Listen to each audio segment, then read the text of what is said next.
Alright guys, hi, it's me again, back to teach you some more math.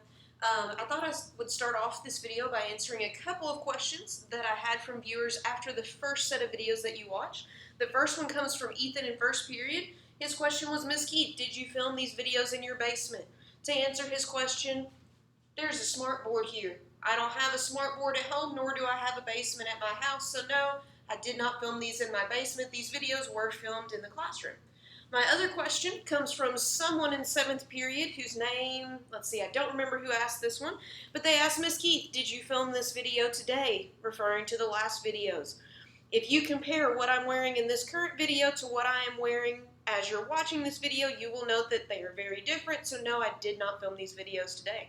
If you have any further questions, please feel free to direct those to me, and I will do my best to answer those.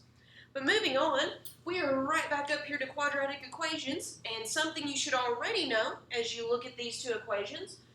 In this first one, x only appears one time, which means I can get it by itself, and I can solve the equation that way. In this second one, they use the letter a instead of x, but either way, it appears twice, which means I can't get it by itself very easily. I'm going to have to use the quadratic formula. So let's start with the short one here.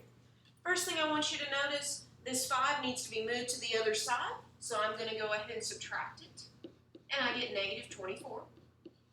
Okay. I'm now left with a 2x squared, so my next thought is I need to divide by 2, and I get x squared equals negative 12, and my very last step here to get x by itself is to go ahead and square root it. So what I have right now is x equals plus or minus the square root of negative 12. So some of you have already seen questions like this. You got a little bit farther along maybe than some of your classmates last week. But the problem here is I can't really take the square root of a negative number. And so what some of you I talked about with you last week was this fact. This is called an imaginary number. If I ever get a negative inside of a square root, I can't leave it that way. What I have to do here is go ahead and change the way I write it. Ms. Davenport, Lydia is in the front office whenever you're ready. Okay. Ms. Davenport, Lydia is in the front office. Thank you. Lydia's in the front office in case you didn't catch that. So what I have to do if I ever get a negative inside the square root, I have to use this little symbol here. I'm not going to be writing the negative anymore because that's improper. What I do is I put this little cursive I here, and that just means imaginary. Some people write it in front of the square root, some people write it after. That's up to you where you choose to put it. Either way, that I has to be there. Okay? The other part that is new about today, and we talked about this a little bit last week, 12 doesn't have a square root. So what we did last week was we stopped here and we said that's our answer. The new step for today is if I look at 12 and I say, you know what, 12 doesn't have a square root, but there are some numbers that divide into 12. I'm going to see if I can simplify this square root. So this is something that you've seen before, but it's been probably a long time. So here's how I do this. I make myself a little what's called a factor tree. And I'm going to think about what numbers go into 12. The first ones that pop in my mind are, well, 2 times 6 is 12. 2 can't be split any further. Okay, that is a prime number. But 6 then has some numbers that go into it. 6 is the same thing as 2 times 3. Okay? Well, if you notice here, I have a pair of 2's. And the way I tell people to remember things when you're simplifying square roots, if you have a partner, you get to go out on a date. So now the way I'm going to rewrite the square root of 12, these 2's have a partner. So now outside the square root, I have a 2. This lonely little 3 that was left without a partner has to stay inside the square root, and my I is there just like before. Okay? So the square root of 12i is the same thing as 2 square root of 3i. This is just a little bit simpler. That is now my final answer. Okay? Let's say I look at example B here. This one I'm going to have to do with the quadratic formula, and the first thing I know, the quadratic formula doesn't have 4 letters in it. It just has an A, B, and a C. So the first thing I've got to do is take this 6, move it to the other side so that I only have 3 numbers. So I'll go ahead and do that. Okay. Now it's equal to 0. Now I'm ready to do the quadratic formula. And hopefully you've got that written down on your notes. The quadratic formula is opposite b. So in this case, b is negative 10. The opposite of that is positive 10. Plus or minus square root of b squared. And a common mistake that I saw last week, when you plug in b into b squared, make sure it's in parentheses. If it's negative and it's not in parentheses, your calculator will give you the wrong answer. Okay. Then I keep going, minus 4ac all over 2 times a, so 2 times 5. Okay. Off the top of my head, one thing I can go ahead and simplify is I know that 2 times 5 is 10. So we'll go ahead and take care of that. This, do in your calculator. I would not recommend you do that in your head. Again, you're not actually typing the square root button in your calculator. All you're doing is typing in the numbers. And when you type in that whole string of numbers, it will tell you that that is negative 800. Okay? So the first thing I think off the top of my head, well, there's a negative inside of a square root. Automatically then, that means this is an imaginary number. So I'm going to put that little I there.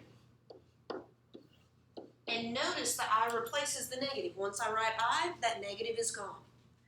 My very last step here is to kind of come off to the side and see if I can simplify the square root of 800, because that's a pretty big number. So I'll do this over to the side. Okay. First thing I think of that goes into 800, well, it's even, so I can divide it by 2. So 800 is the same thing as 2 times 400. I can't split up 2 anymore, but I can split up 400. That's the same thing as 2 times 200. Okay? 2 again can't be split, but 200 can. That becomes 2 times 100. And I'm going to scroll my board down here just a little bit so we have a little more room. Okay. Let's see, there we go. And I still got some more splitting to do. So 100 is even. It can be divided by 2. And that leaves me with 50. 50 can be divided by 2. That leaves me with 25. And finally, I get to break my pattern. 25 can't be divided by 2, but it can be split up into 5 and 5. Okay? So this one's a little bit long, but hopefully you'll see some patterns here. I'm going to go through, and again, I'm looking for pairs of things. I want things to have a partner so that they can go outside the square root. Well, here's a pair of 2's. Here's another pair of 2's. This 2 isn't going to have a partner. It's going to be left by itself. But these 5's can form a pair. And again, anything that has a partner gets to come outside the square root. Okay? So I now have a 2, and a 5 that are all going to get to come outside the square root. Well, 2 times 2 times 5 gives me 20. The only thing that was left that didn't have a partner was that lonely little 2. So instead of now writing the square root of 800, I can now write 20 square root of 2. So when I go back and I think about my overall answer, I had 10 plus or minus. It was the square root of 800i. Now it's 20 square root of 2i all over 10. Right? And I know this is long. Here's my very last step. Something you should notice here. Look at all the numbers outside the square root. Those can all be divided by 10.